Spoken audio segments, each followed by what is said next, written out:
Welcome, everyone. Thank you for joining today and happy Halloween.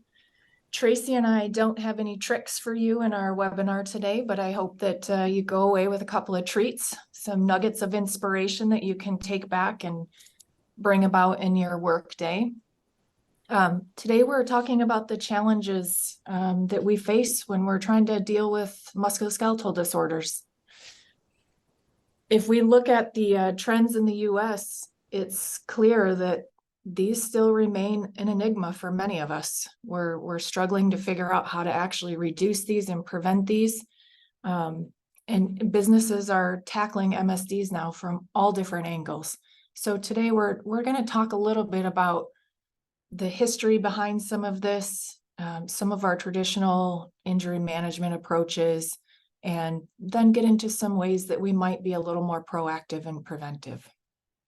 So I'm Heather Chapman. I'll be the host and a co-speaker today.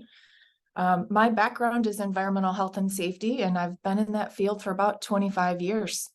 When I started my career, I think all of us have had a similar experience where you always have that one thing that stands out in your mind from probably your first job. And for me, when I started working in a manufacturing setting, the first thing that stood out to me was the sheer number of injuries that this employer was having. And then what was even more astonishing to me was that 60% of those were due to poor ergonomics.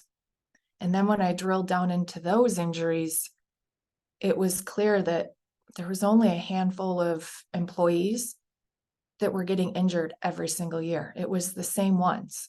And so it begs the question, why are we not solving this problem? Why are we not fixing things? Why are we allowing people to get injured? And so early in my career, that's kind of what triggered just the passion and interest around ergonomics and keeping people well at work. So I've worked in manufacturing, academia, I've been in healthcare, aviation, and in 2018, I started my own consulting company, Paradigm Safety. And I partner with businesses to help them deal with injuries, improve their safety programs and culture, and really get a handle on risk management. And speaking with me today is Tracy Thornton. Tracy, if you would introduce yourself. Yeah, hi everybody. My name is Tracy. I am a customer success manager with Soder Analytics. A little bit about my background. I am a registered nurse and have a certification in case management. So I've dedicated over a decade of my time with injured workers from the time that they have the injury to the time of end of healing. I've worked alongside orthopedic surgeons, mid-levels, physical therapists, employers, anybody involved with a work comp injury. I have been involved in collaborating with all that have been involved with that. So I've seen firsthand how these injuries not only affects the injured worker, but affects the families, the employers, and everyone involved.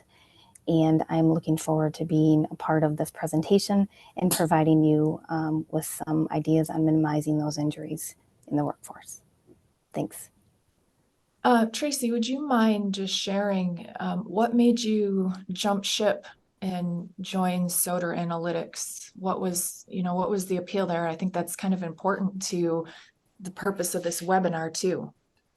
Yeah, certainly. In the medical field, obviously, it can be a little bit daunting, and work comp injuries can be a little bit challenging.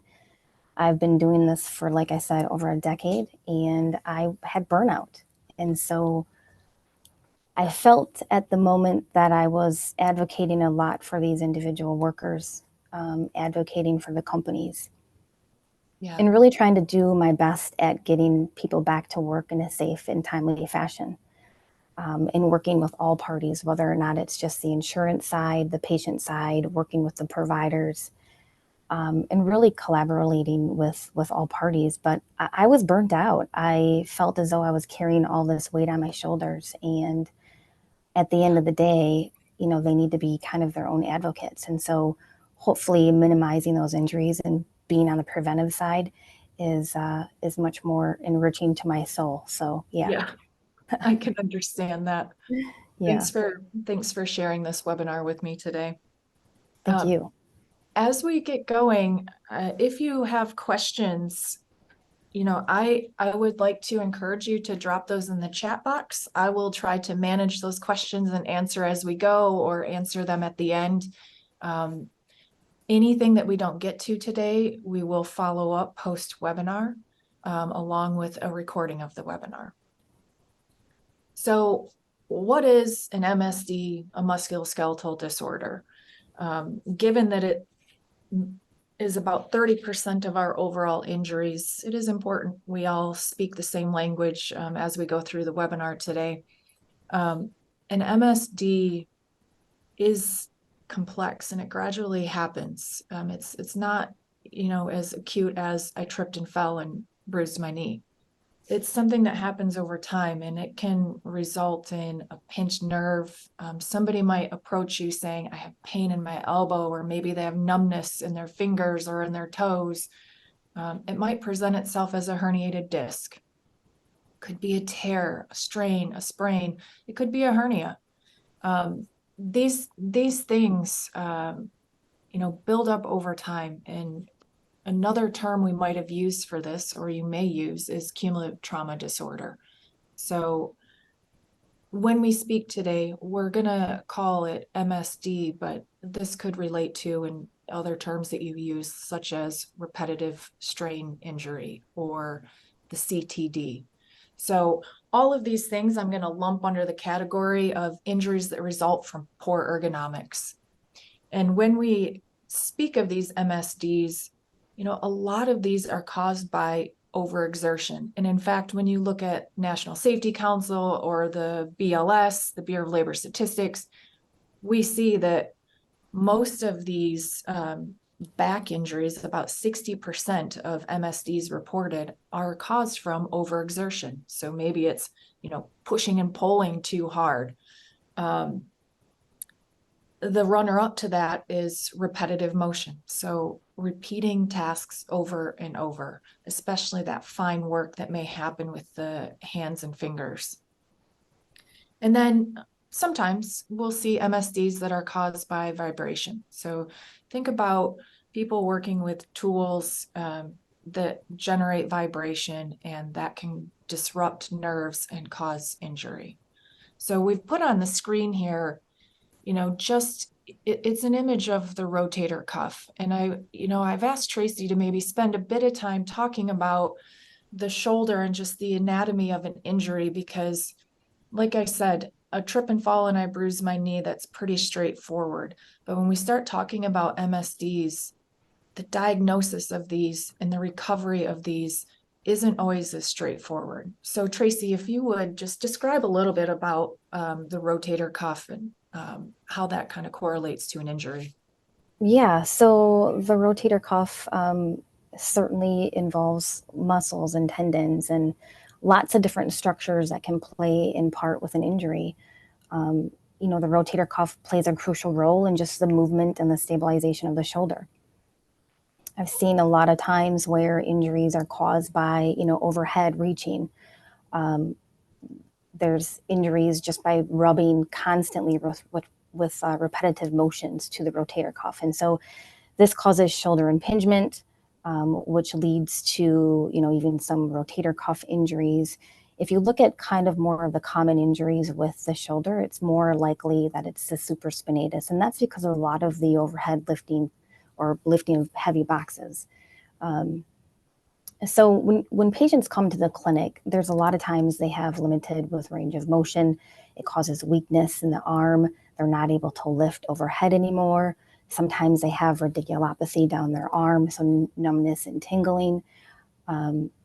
It's sometimes very difficult for the doctors to really pinpoint the area of which to diagnose them, whether it's rotator cuff or impingement. There are times when it's difficult because you are dealing with patients who have maybe an underlying condition of the cervical spine. A lot of those patients have a C6 neurological nerve pathway, and so that nerve travels all the way down the arm and can mimic injuries to the rotator cuff as well. And so between the neck and the shoulder, it's sometimes difficult. And so what I would recommend is making sure that we're getting a good first report of injury. Does it make sense with the mechanism of injury? How much were they lifting? And I'll get into that a little bit later. But certainly a lot of these patients, when they have these shoulder injuries, they're guarded, they're holding themselves, they're not wanting to move their shoulder. And so what happens is they tend to tense up a bit, and some of their back muscles then become tense. Their trapezius are tense. The scapular muscles are, being compromised. And so there's a lot going on. And so getting the most out of this, I guess, is to determine what happened on that date of injury. Good, thank you. And I know I have some more questions around this, but I know you're going to get to this in a couple of slides, so I'll hold off. And I feel like some of our audience members will have similar questions too, just around diagnosis. And I know you're going to speak to state-directed care in terms of regulations. But when we, look at what things might lead to an MSD. Tracy mentioned the first report of injury and really getting the information correct, gathering all the data so that we can make informed decisions and, best direct care. When somebody's filling out that first report of injury or you're doing your investigation, it is important to understand what activities was this person doing? What work do they do? What physical demands are present? And oftentimes when we're looking at MSDs, we'll see one of these things present. There's pushing or pulling, there's lifting, there could be reaching overhead, carrying or holding objects, and then, twisting. All of these things can be contributing factors to the resulting MSD. And so understanding, which of these activities are present will help best understand the potential injury that's there. And then when we do start working with our physician, getting them the most information so that they can direct care most appropriately. When we look at, just particularly in the US, when we're speaking about, MSDs, the median days away for an MSD overexertion injury is 14 days. And that outpaces all other injuries. Median days for everything else is 12 days. And if you look back in time, just 20 years ago, the median days away for MSDs, it was 8. So in 20 years, we've gone from a median days away of 8 to 14. So if we, just looking at this, it's an indicator that the recovery time or the healing is taking longer, or we're being more conservative in our approach and keeping people off work longer in order to recover from these injuries. And I know there's a lot of other factors that go into this, but right now we're facing the fact that when we lose somebody from work for 14 days, that has a big ripple effect on our workforce. So not only do we have to think about, all right, this person is off work, I need to replace them. I need to retrain somebody else. I may have to hire more people, which means I'm going to have to onboard some new people. We're going to have to spend some time doing the investigation and corrective actions. And maybe that means we need to implement some sort of control measures.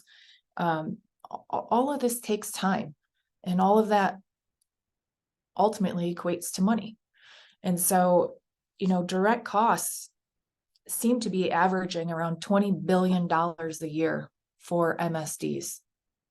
Now, if we factor in all those indirect costs like the training and the hiring and onboarding, potential property damage and things like that, if we just conservatively guess 2 times, this is $40 billion a year in losses. So this is a big problem, and it's, well worth our time and attention to really dive into the root causes and why these are happening and how we can prevent them. What are we facing right now? We have a lot going on as safety professionals. we're looking at attention span issues. How many times have you started to go walk into a different room and totally forgot what you were going to get or what you were going to do? I'm glad to know that it isn't just me getting older. It's in fact, my attention span is just short. We are all so used to being inundated by something every single second. It is now hard to just retain our focus on a single thing. We're struggling to hire. We're struggling to retain. And in fact, in 2022, we had 50 million people in the US quit their jobs. Many of them, when you dive into the reasons why, they're looking for a better work-life balance and a lot more flexibility. Of course, the desire for more money is always there. And something that's been coming up in recent years, especially since the pandemic, is more and more people are seeking and wanting a good culture. I like to think that they mean safety culture by that, but in general, they're seeking a good culture, something that's positive and proactive. With all of this, we're also looking at a labor shortage. So skilled labor, coming across that is a problem. And in fact, we're projecting right now 2.1 million jobs open by 2030 because we lack skilled labor in the States. How are we going to fill all of these gaps? And if we already face a labor shortage and we're struggling to hire and retain people, and now we still have these MSDs happening that are keeping people out of work for a median of 14 days, that's a big impact to business. Put on top of that the fact that we now also have 5 generations working. So 5 generations covering anything from 16 years to 75 years old. The way each of these generations prefers to be communicated with and to is different. The way we absorb information and learn is different. What we want out of our work and just life is different. Our approaches to work are different. So now we have to figure out as safety professionals, how do we bridge the gap between all these generations? Whether you're communicating with other managers or working with, frontline production workers, how you engage with them based on their generation needs to flex a little bit. And our approach to that, and potentially on the injury care and prevention side, needs to align with those generational differences. Heather, I just want to make a comment on that. You talk about age and population, and certainly I've seen in the clinical setting that there are times where I actually have to hold some of the older generation back because they're so driven and so focused on the work ethics. And so we also need to keep in mind when we talk about return to work efforts that sometimes you have to hold these patients back, these individuals back, to make sure that they're not injuring themselves. Because as soon as you give them that release to go back to work, and mind you, it's not just getting patients back to work, but it's also taking those restrictions and making sure that they're using those restrictions at home. So just keep in mind of that as well. Yeah, absolutely. Some of the other challenges we're looking at, let's talk tech for a second. It's never ending and it's always evolving. It seems like every single day there's something new on the tech front. We've got AI, generative AI. We have all of these different types of tech bombarding us, and that's coming into the workplace as well. And we certainly have seen, from a generational standpoint, challenges in how we get people to accept or implement these new technologies. And so trying to figure that out is important in order to be able to integrate tech into your systems, especially on the injury prevention side. There's fear of change. Change is hard. And for many people, there's a real fear about the unknown, or when a change comes, what that's going to mean to them. And if we don't have change management in place, it's going to definitely create some hurdles to our safety programs and systems. You want to implement a new injury prevention program. That's going to be a change, and there needs to be a change management process that filters throughout the entire organization on how you implement that and what that means to each person that's going to be participating in this program. Our roles as safety professionals is always expanding. We have so many things on our plates and different things that we have to deal with, and our scope of work seems to always expand. And many of us are now working on ESG, and we're getting all of these third-party audits, and it almost feels like a full-time job in and of itself, let alone the 30 other things that we need to be focusing on and doing. So our scope is getting bigger, and maybe our workforce isn't growing to help us manage everything within our scope. We're being asked to do more sometimes with less. And then our economy is certainly a factor right now too, especially in the US. I think earlier this year and last year, many of us thought we would enter into a recession. We've dealt with high interest rates. There's been a housing shortage. There's just general uncertainty in the economy. And that's definitely been a challenge since the pandemic. All of these things factor into how our business is running and how we can effectively implement programs and systems within our business. So I want to talk just about attention for a second here. Keeping in mind that your attention span is short, think about your phone for a second. When your phone pings, what is your response? Most of you probably automatically grab your phone and you look. Did I just get a text message? Is somebody trying to call me? Did an email come through? Why did my phone just ping at me? You have been trained to respond to your phone, and we're calling this haptic feedback. So you get a notification, you grab your phone, you check and look. Your reward, hopefully it's a reward, is whatever is on your phone. It's a text message. It's information that hopefully you were looking for. That's your reward. So we've been conditioned and trained to respond to our iPhones and our Androids immediately. It is an almost immediate reaction for people now. When we keep that in context of training, when we look back in time, many of us used to pull people into a classroom and we'd do lecture style training. We'd take a half hour of production employees' times and we'd talk about hazard communication or ergonomics. And the reality is when we do that, we need that person to show up ready to learn and ready to hear. What if their day was completely rotten? What if they've had the worst morning ever, or they've gotten some bad news? I'm not sure they're showing up to this classroom ready to hear about ergonomics or hazard communication. So the first challenge in that training and retention is, are our subjects showing up ready to learn? Are they ready to hear? Now, once they hear all this information we're giving them, they need to retain it. So somehow they need to file it away and remember it. And then they're going to leave our classroom and they're going to go back out to their jobs. And now they need to recall that information that they just learned. And then they need to apply it to the work that they're doing.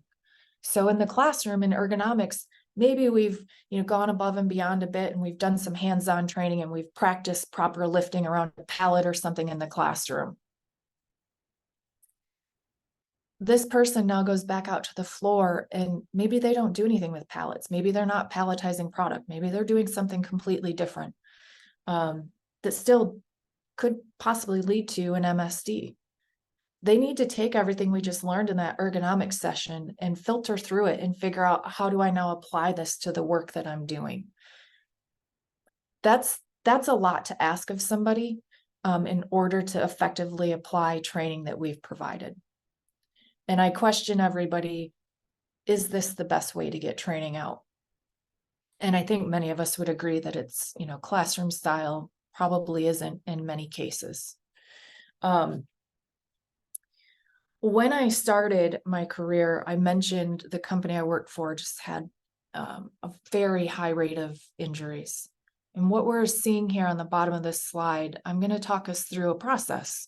And we're going to talk about a guy named John. And when I started looking into injuries, John's name was coming up on the injury records quite a bit. And in fact, he had missed a lot of work because he had had multiple different surgeries.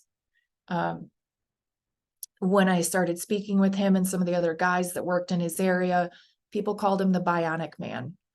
And, you know, they say it lovingly, but the reality is that's just sad. He had had so many surgeries and joint replacements that his body had been broken by work. Now, when I look at the work that he was doing, this company has a process called atomization. And it was one of just a few companies in the world that actually made amalgam fillings. So those old fillings that had little bits of mercury in them, it's true. And this company made that.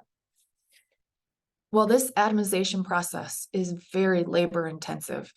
So you take raw bars of precious metals and they get loaded into a bucket. Well, guess what? Some of these were stored on the floor, some of them were stored up high, and you have to access all of these from wherever they're at without any, step stools, without any height adjustable tables. And you grab these bars and you put them in a 5-gallon bucket, just like the bucket you'd get from Home Depot with that small little handle. You're going to load that bucket up and you're going to carry it across the room and you're going to load it into a machine. Okay, these buckets weigh about 80 pounds.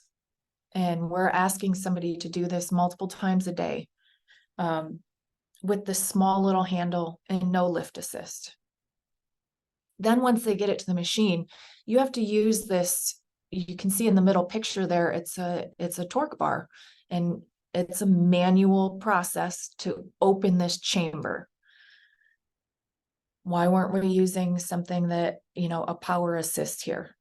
Nope, we're asking somebody to do this by hand, and it was very, very hard to do. Not surprising that we had elbow and shoulder injuries from this process. Ultimately, what happens is this metal goes in, it gets melted, and it turns to liquid. And as it drips through this little funnel, it gets hit by liquid nitrogen and it atomizes. So it turns into a powder, and that's what you're seeing on the far right-hand side. It turns into a powder. Well, all this powder has to get scooped out of this holding vessel, and it gets scooped into 5-gallon buckets once again, and then it gets transported across the facility. So ultimately, this process, there really wasn't anything that automated any of the steps along the way. Not only was nothing automated, we didn't even have, simple engineering controls like a height adjustable table. Something that you could push the buckets across the room in instead of carrying. So I look at this coming in, one of my first jobs out of college, and this is a slam dunk. There's so many things that could be done here. This process over the next 5 years changed quite a bit, and it took many hours, lots of time, lots of team events to work through some of the issues and problems. And of course, capital requests that took sometimes several months to get the funding that we wanted to, put in some engineering controls back here. So as we go through the session today, we're going to spend a little bit of time just following John through what happened back then, 20-ish years ago, how we managed that injury. And then towards the end, we'll talk about what could be different now. What if all of this was happening now with all the tools that we have available at this day and age that maybe could have made this process a lot faster?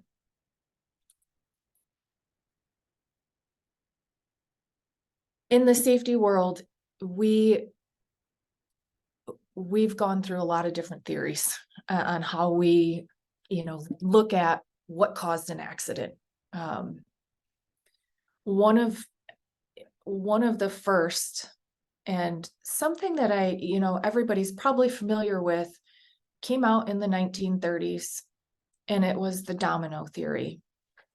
And the domino theory basically says, 88% of all accidents are caused by unsafe acts of people. 10% are caused by unsafe conditions or actions, and then 2% are just things we could have never prevented. The foundation of this is that there's 5 factors in this accident sequence that need to take place. And each of these factors, if you remove one, essentially the domino can't tumble, and our sequence to leading to an event, an incident, an injury is disrupted. So this is, if you're familiar with Heinrich, this was his theory. And he said that there's some factors from your ancestry and your social environment that play a role in whether or not you'll be injured. There's worker fault, and in fact, the word fault is used. There's unsafe acts together with mechanical or physical hazards. There's the accident itself, and there's damage or injury. So this particular theory focuses a lot on the acts that people do and tends to lay blame or find fault with the worker, not necessarily taking into regard the fact that the systems itself could have been failing or could have introduced risk. Decades later, somewhere in the 70s, we probably have become familiar with behavior-based safety. This behavior-based safety was somewhat influenced by the domino theory. Again, behavior-based safety is focusing a lot on the behaviors of people. We started moving into the human factors theories. So here we're looking at this accident causation, that it's a chain of events that are caused by human error, and that human error leads to an accident. And those factors for human error are overload. So it exceeds the ability of the person. It could be an inappropriate response. So we know about the hazard, but we're not doing anything about it. Or we're removing safeguards, or we've bypassed or ignored safety rules. And it could be inappropriate activities. So we've not been trained to do the job as it's supposed to be done. Maybe there's not a new hire orientation that's taking place, or there's not a safe and efficient way to perform the task. So human factors started looking at, there must be a systemic way to start responding to and preventing injuries. We're still looking at the human involvement in this, but instead of just saying it was the worker's fault, we're now going to take a more systemic approach. And from this, in time, came the fault tree analysis, which many of us are probably familiar with, where we take an event and we start to consider all the various ways that that event could develop into an accident. The backwards version of that is the event tree, where we start with the unwanted outcome and we work backwards to find all of the different conditions that could potentially lead to that unwanted outcome. In our case today, an MSD. From there, we move into Swiss cheese, which we can all envision what a piece of Swiss cheese looks like. And essentially, this was just layers of Swiss cheese. And in this model, each layer of that cheese has its own set of unique holes.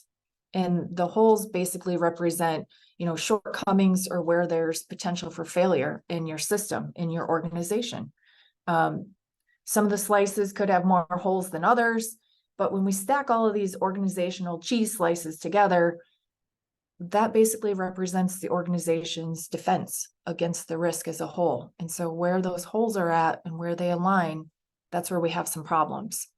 So essentially, this model demonstrates how potentially a failure may or may not be tracked back to a single root cause. And in fact, they're often contributing factors. So this was, one of the first times that with system safety, we start to really look at the fact that There's not one root cause. There's multiple contributing factors that come into play when we look at an incident. And now I think in history, we're at a point where we're really starting to look at safety culture. And so somewhere in the early 2000s, maybe even the late 90s, we really started hearing a lot about safety culture. And that in itself, we could easily spend a whole hour talking about. But essentially, this theory is we're looking at, what do we want more of? What are the good things that we want to see within our safety systems, our safety program, within our own organization? Let's focus on that and less on the things that we're trying to avoid. So looking at more of the positive than the negatives. If we put this into context, an organization that's early in their safety culture journey, you may still be at a point where if somebody presents a new idea, it's just going to get crushed and it's not even going to be considered. When your safety culture or this atmosphere starts to mature a little bit and become a little more open, that new idea will likely get considered, but it's going to generate some problems. It's going to cause some problems, and those problems will have to get addressed if you want to move forward with that idea. Now, safety cultures that are more generative in nature and they're very open-minded and it's very much an employee-driven culture, that new idea is going to be welcomed and encouraged. So safety culture plays a big role in injuries. Why? Well, if we're that open-minded, positive, proactive culture, people are speaking up. And when people are speaking up, they're sharing ideas and they're letting us know as safety people, hey, I think we need to make a change over here. Or did you know that we're doing this out on the floor? Hey, when so-and-so is over here, I recognized that he didn't have the right gloves on. Now, all of a sudden, in this type of culture, we have 100 eyes and ears out on the floor helping us do our jobs and keeping people safe. That's the culture we want to strive towards. Now, many of us are also familiar with this triangle. And I want us to just take a look at this because I think as safety professionals, we've taken this and we've run with it. And I'm questioning, is this really the metric, the visual that we want to be using? This triangle is basically, it's based on insurance claims with Travelers Insurance Company from the 1930s. This triangle was born out of Heinrich's work, and there's not much data out there that actually supports that these numbers are correct. That for every one serious or significant injury, there are 29 or 30 accidents with minor injuries, and that for all of those, there's 300 near misses or accidents with no injuries. There's nothing to really statistically support this. And given that this data was gathered from an insurance carrier in the 1920s, I think that we can infer a few things about this. One is we know that not all accidents were getting reported in the 1920s. And Tracy's going to talk about this a little bit in the next slide. We know that not everything was getting reported. And certainly in the 1920s, near misses were not getting reported or encouraged the way that we ask for them now.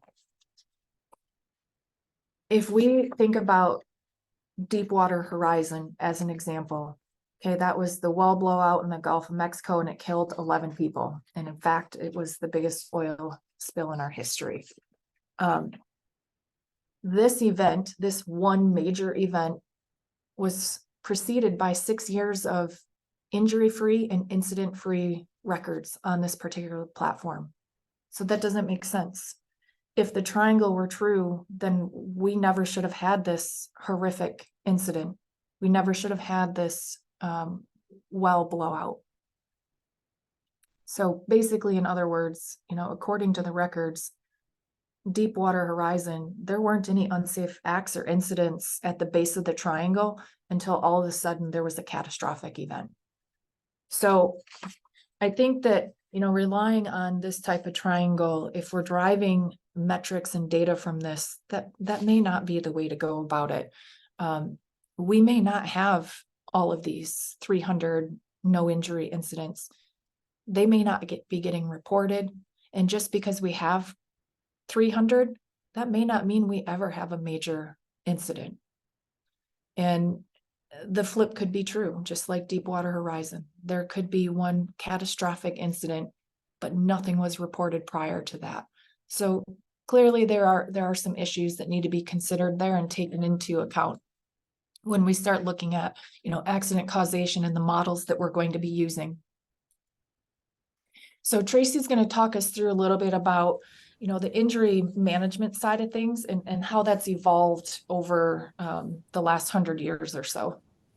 Yeah, thanks, Heather. So I want to say that that middle section of that triangle is probably a little bit increased from previous, just because I feel like there's a lot more work comp that has been on the horizon. So I would think those numbers are definitely a little bit different. When we talk about the trends of the injury management, let's kind of go back to John and how his injuries, how he would have had the injury prior to the 1900s.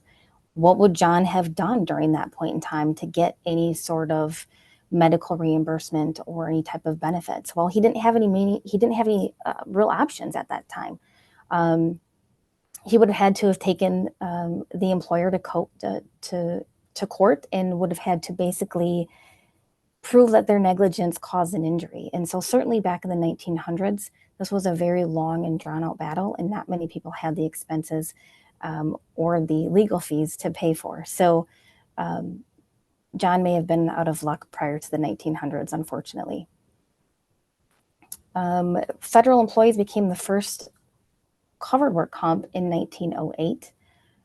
Back in 1911, Wisconsin became the first state to establish a workers' compensation.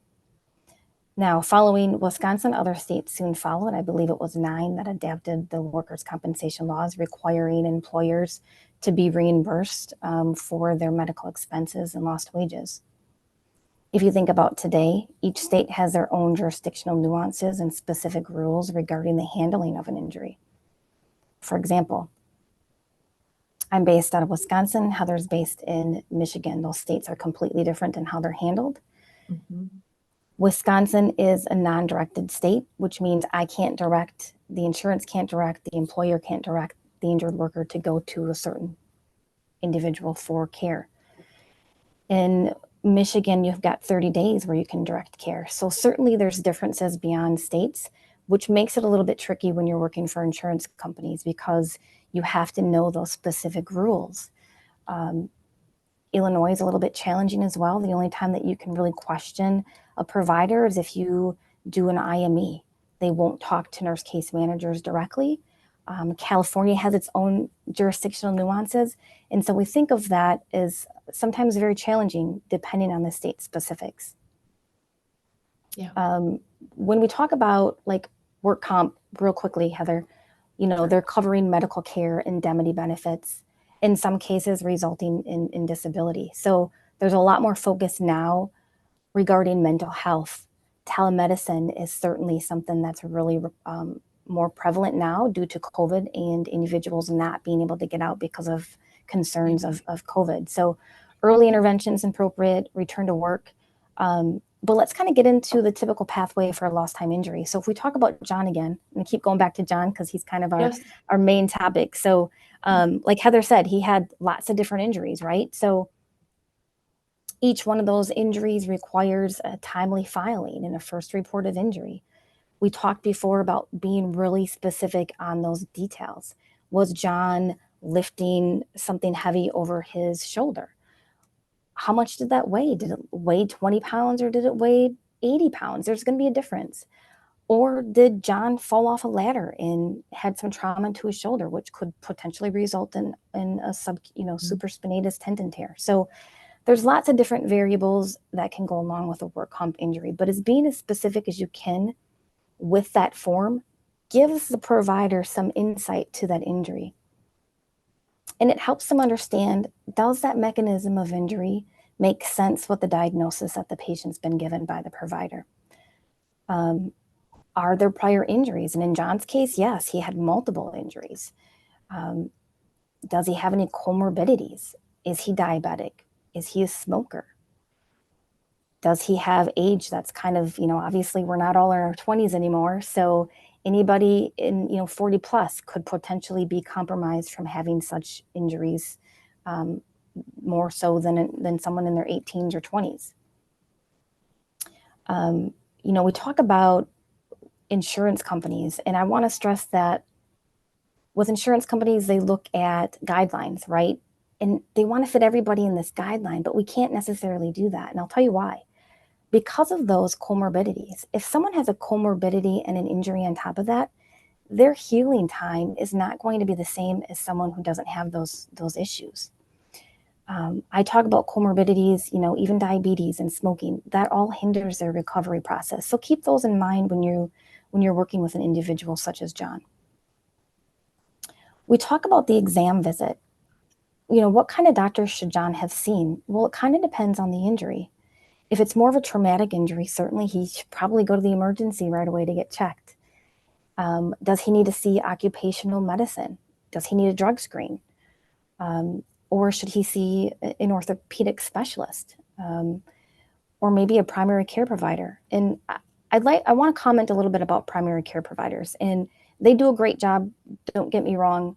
But a lot of times, Heather, I don't know about you, but if you see your primary care provider, you're a little bit more friendly with them, right? They tend to be more friendly and not really like pushy and make you go back to work. And so in my experience, I've realized that maybe having a primary care provider see someone with a work comp injury is not always the best interest. Getting back to work certainly is very, very important, part of that recovery process. And so I would kind of steer clear of that. Now we talk about the exam visits, and certainly the physician, they're going to check John out. They're going to examine him. They're going to do tons of, movements with their arm and to really kind of get an understanding of what could be potentially wrong. We talk about, conservative treatment. Is it something that needs conservative treatment versus surgical intervention? Or is this just a mere temporary exacerbation of an underlying condition? And by that, I mean, did John step off the ladder and twist his knee? Does he have bone on bone or osteoarthritic changes? In which case, that would more likely be a temporary exacerbation of that underlying condition. And so work comp's responsibility then, at least in Wisconsin, would be to get them back to their baseline status, right? We talk about diagnosis or diagnostics, getting maybe on the first time that John comes in, if we talk about the shoulder, maybe getting just a baseline x-ray of that shoulder to see what it looks like. Now, it's not going to tell you anything about the muscles or the tendons, but it's certainly going to give us a good picture of how skeletal mature he is. And by that, I mean, does he have any concerns for maybe shoulder impingement? Does he have any, bony, prominence in his, clavicle? Is the space a little bit narrowed? Which would tell us that maybe him reaching overhead repetitively over and over throughout the day could potentially be causing some problems with the rotator cuff. He's constantly bruising that part because he doesn't have that space in between that area anymore. We talk about physical therapy. Now, anybody with physical therapy and conservative treatment, we talk about anywhere from 4 to 6 weeks. Yeah. Over-the-counter medications, have you taken Tylenol or anti-inflammatory medications to kind of help subside that? Prescription medications might be prescribed, such as diclofenac, which is a little bit more of a stronger anti-inflammatory medication, or cortisone injections.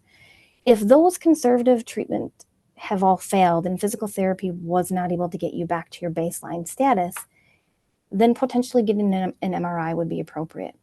Certainly, if it's more of a traumatic injury, sometimes getting the MRI based on your exam findings, it might be a better route. But certainly, getting the appropriate treatment up front is always, better, making sure they're getting the right provider, making sure they're getting the physical therapy, things like that. We talk about return to work. Now, this is really an important step for the recovery process. And there are times when, my providers are like, that I've worked with in the past, they're like, This is an important step of the process, right? Like getting people back to work in a timely fashion, excuse me, not only helps them in their recovery process, but injured workers need to have a purpose. They need to have a routine.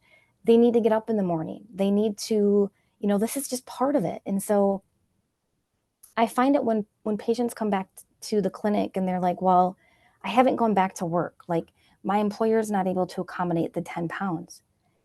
Well, so what happens to John? John's kind of like stuck between a rock and a hard place because he can't advance because he's being held back because he's not able to go back to work. And so the doctors really find it hard to progress him forward if he's not able to show that he's able to lift within that restriction that he's already been given. So keep an eye on that. Certainly return to work and getting them back is helpful for the process, and being a company and an employer to get them back safely, with that is definitely important.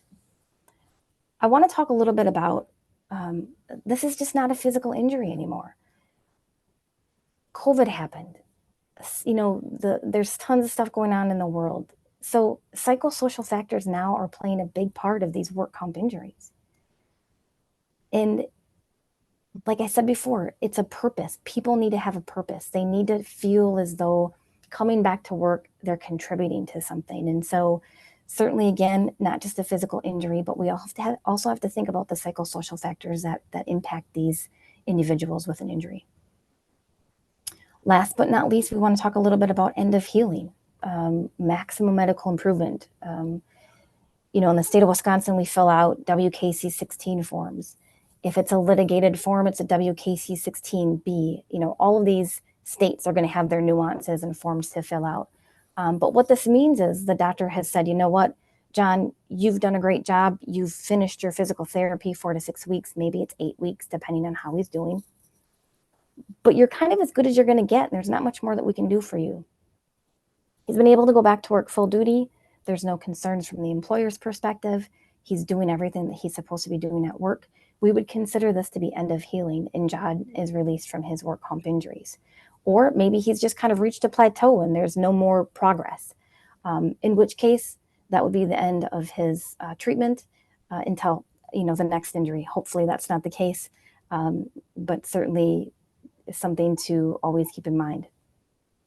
Now, what if John had some sort of access to technology? What would that look like? And would that have helped him? Would that have helped with him coming back to work and maybe minimizing some of those re-injuries? What would that look like for him? So earlier we talked a bit about the haptic feedback side, and what you're seeing on the screen here is, somebody's movement data. So it's color coded. This person, we can see, the purple is poor bending. The haptic feedback for this comes into play when people use these wearable technologies. Every time they make one of these high-risk movements like bending or twisting or overhead reaching, the device gives real-time feedback. And what does that do? That coaches them, that hopefully trains them so that their response becomes changing their behaviors. So instead of bending at the waist, they try a different strategy, a different tactic for accessing material so that they're no longer bending and getting that haptic feedback. If I had had access to this type of information 20 years ago, I can only imagine, how much faster I would have been able to tackle some of the ergonomic injuries at this employer. When we, think about possibly introducing technology, whether it's, wearable tech, or in the slide here, you're seeing some video processing technology in use, there are going to be hurdles with it. Just like some of the other challenges we talked about in general in the workplace and in today's society, when we start talking about introducing technology in the name of safety, there's some other things that we have to address. We need to make sure that we're not introducing extra work. What if this video processing technology, what if we're asking supervisors to participate in this and we want them to take videos of people performing work so that we can, get bigger pictures of all the different types of jobs that are happening without us actually having to go do all of that? It can't be extra work. So how do we, make this easy for people to use? How do we make it easy for ourselves? That's a hurdle to solve. Sometimes we'll see as employees get introduced to this technology, they will ask, how are you going to use this information? They want to make sure that there's not going to be consequences. What if now all of a sudden you are seeing that I bend at my waist 50 times a day? What is the consequence of that? And we need to get beyond that. There's no consequence, but people need to understand that, and they need to believe you that you're using the data to help drive better change. Hey, if I don't get better, am I getting in trouble? Am I going to lose my job? Yep, that's a problem that you have to solve.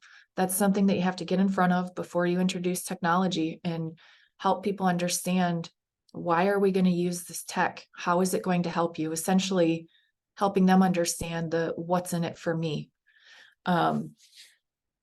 You're going to use this tech, and there's going to be a ton of data that comes from it. There's going to be a lot of data. You need to do something with that data. So having a plan for the what's next is important. You don't want to just collect all the data and then not take action, because we can't leave it to the employees to drive all the change. If we see that, warehouse pickers are reaching overhead 100 times a shift and bending at the waist 50 times and twisting in the spine 50 times, hopefully they can adjust and adapt and do some changes themselves in their behaviors. But we need to use that data as safety professionals to go out there and actually take that next step. What might we do in the work environment to change the way they work so that we eliminate this hazard?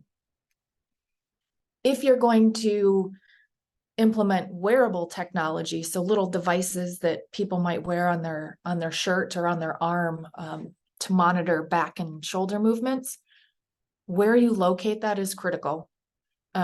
If you want people in your manufacturing setting to use these devices, well, then you need to have these devices located in the manufacturing setting. You can't have it located, on the other side of the building in the security office or something, because if people have to go the extra mile to get that technology, they're likely not going to do that. Again, going back to the extra work, it needs to be easy. You need to decide how you're going to measure success. If you're going to implement the technology, what's your reason why? And how are you going to determine what does success look like? So setting some sort of KPI, and having goals in order to achieve those metrics. And then you need to assure people, what is this getting used for? Is it tracking me? Is it going to know what I'm doing? Is it recording anything I say? The answer is no. But you need to assure people of that, and they need to understand and trust that this device is, in terms of MSDs, this is only looking at body mechanics, nothing else. So when we look at, the introduction of technology and safety professionals, and maybe we have on-site physical therapists or providers, and, we have these relationships with our off-site physicians, how do we bring all of this together to make it work? And I want Tracy to comment first just about how, the person and the AI model can work together to bring change on the injury front. Yeah, so, I love this. I think it's great, when you've got an injured worker, certainly we always hear the subjective complaints, right? My shoulder hurts, or my knee hurts, or I did this. With technology such as Soda Analytics, you now have the objective data to say, okay, on, yesterday at 2:00, something happened. There was a spike in some of your hazardous movements. And so from a nurse case manager such as myself, looking at the data, you can now see it objectively. And so I know a lot of times when providers, right, they need diagnostics to help them make some sort of a determination, right? They're using x-rays, they're using MRIs. This is just another additional tool in your toolbox, per se, to really dive in and get that objective data so that you can safely, get these patients or these injured workers maybe back to work if they are, returning from an injury, or this is an opportunity to do new hire onboarding to set that foundation so that they're moving correctly. So I think there's a lot of different variables in which you can use it. Certainly I love it because now I can visually see it. It's no longer just a subjective complaint. Everybody has subjective complaints, but mine is going to be different than Heather's, and vice versa. So this is kind of a really good synopsis and rundown. And I want to just say, we talked clearly about the direct costs of a work comp injury, but we didn't really focus a whole lot on the indirect costs. And so, those are some things to keep in mind as well. So Heather, if you want to talk about, kind of how that works into the ergonomics, that would be great. Yeah, if you put 10 safety people in a room and you ask those 10 safety people to perform, let's just say a RULA or a basic ergonomic assessment on a task, you're probably going to get 10 different results. They may be close, but they're likely going to be different. And part of that is just, the lens that we view things from. When you're using, technology to help you, you get rid of some of that subjectivity. You're getting direct data, precise angles of movements, and we're getting big data sets. When we go out to do an ergonomic evaluation, we're seeing a moment in time.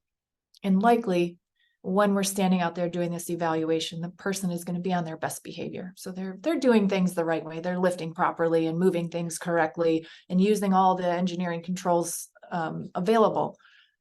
That's going to skew our results. So when we can have access to things like wearable technology, people, we get 10 days worth of data from that. If somebody wears the device for 2 weeks, that's a lot of information that we can now use to form our ergonomic analysis.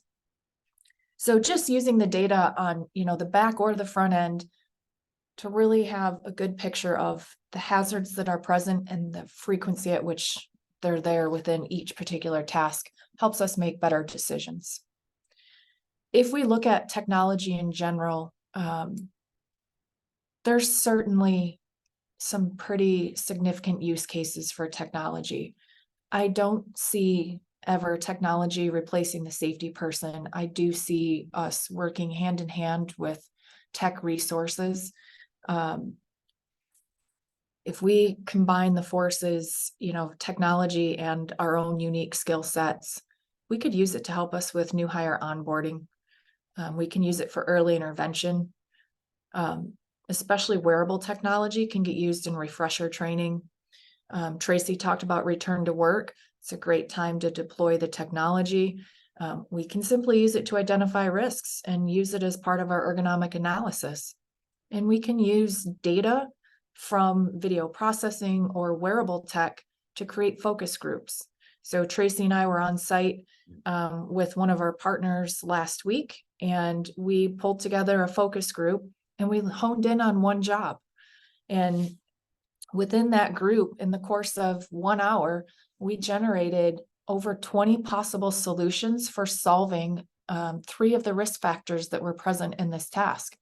So not only we walk away with a lot of great ideas, we got a cross-functional group of people to collaborate. These are people that may not speak to each other on a normal basis. So just the team building aspect of this and the impacts that it has on safety culture to do these types of focus groups, I think all of these things coming together is pretty powerful. So we're wrapping up now, and I see that there are a couple of questions and we are out of time. So we'll respond to those and share the recording with all of the participants and for anybody that may have missed. So thank you for your attendance today. We really appreciate it. And we'll look forward to connecting. Thank you.